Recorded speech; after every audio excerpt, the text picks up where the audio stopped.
Will it work? That's our question for today. And what exactly am I talking about? Well, I'm talking about this funky piece of metal right here. You would normally see this in a home or an office building somewhere as part of the HVAC system. In fact, you probably wouldn't even see it. It's usually hidden up in the roof somewhere. But I happened to come across this on the ground and I thought to myself, man, that would probably look cool if I got some graphics to bond all over it. So I thought, I'm gonna take it home, I'm gonna hydrate it.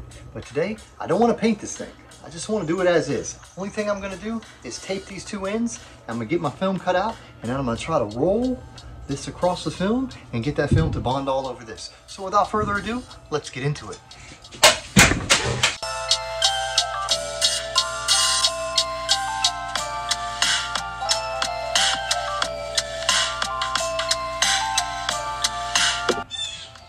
So I've got to get some film cut out. So what we're going to do is select the roll of film we're going to be working with today. We're going to get it cut out to size. When you're cutting your film out, you're basically going to cut a big piece of film out and make sure you have enough for air. Meaning you got an air pocket, you got water on your film somewhere, you can't use a certain piece of the film, but you have a big enough piece of film that's okay. You can just move over here and use this area.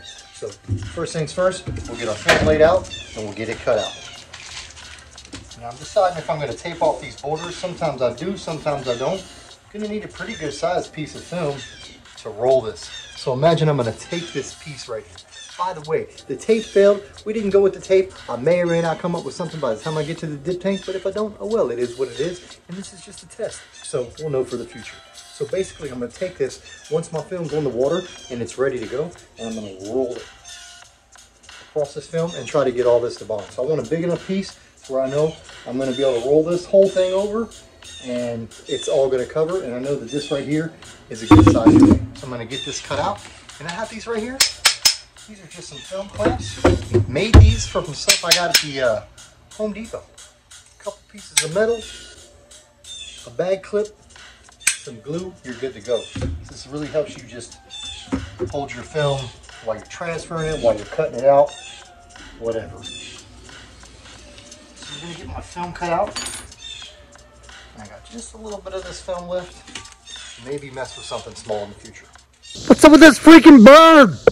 Now I'm just going to take my clamps and I'm going to get a hold of the film the best I can. Sometimes it's a little bit tricky.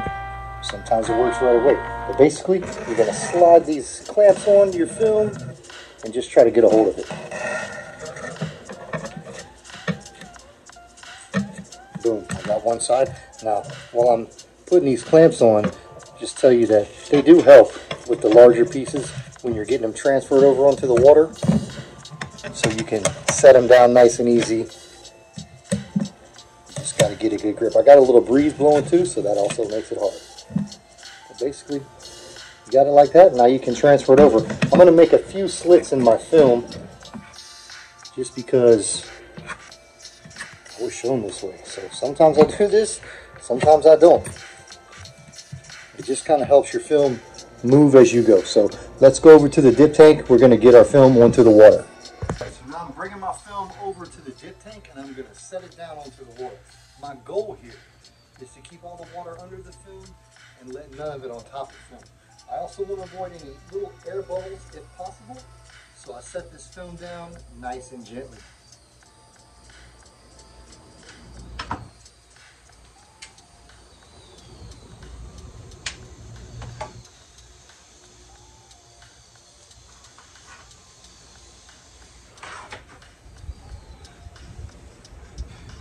If you get a couple little bubbles, it's okay. You can usually blow them out, but it's best if you don't get them. But as you can see, I got a couple, I blew them out, and we're ready to go. Now this film's gonna sit 1 to 2 minutes. I'm gonna get my activator ready. We'll activate the film, and we'll be ready to dip this piece of metal and see if it works. Now another thing I do is I block my film into one area.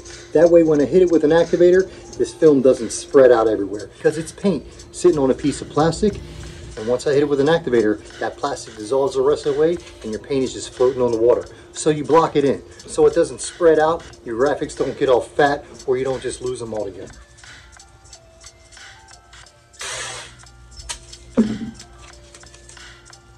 Now the way my tank is designed, I don't really have the capability to bring in baffles from the tops and the sides at the same time, so one way or the other, I have to put tape somewhere.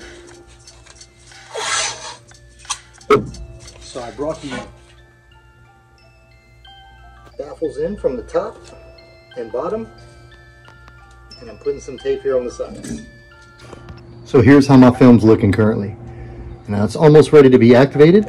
I have it pretty much blocked in. It has a little room to breathe, but once I activate it, it's gonna gloss over, and then we're gonna be ready to roll this thing on through.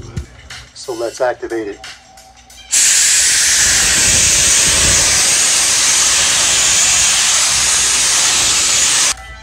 Film's activated. Gonna give it a minute, and we're gonna roll this thing through and see what bonds.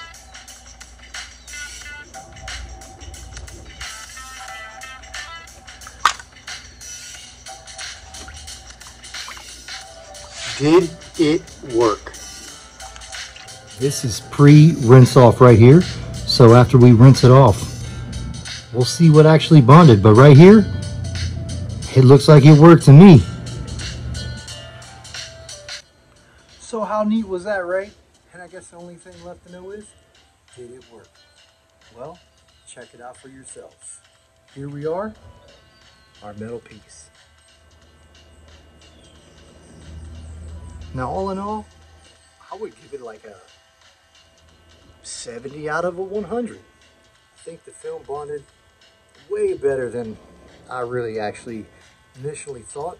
See some transparency right here? I'm honestly not sure if that's where film missed or where I should have had a base paint, and you're gonna see sometimes with film, you'll see the base paint showing through. Sometimes the base paint makes your film pop, and oftentimes the base paint will change the look of your film altogether. So that may not even be a foul up. That just may be where that base paint would have looked. So if there would have been white, it might have been just white right there. But you can see the characters and such in the film. So all in all, super cool dip. Make sure y'all drop me a like if you liked it. In a comment, let me know what you think of the dip and what I should do with this piece. I think what I'll do is put it to the side for now. I'll come across another one similar. I'll get some paint, we'll base paint it, and we'll do it again. And we'll compare the two and see which looks better. Until then, I hope y'all have a stellar day. And as always, I appreciate you watching.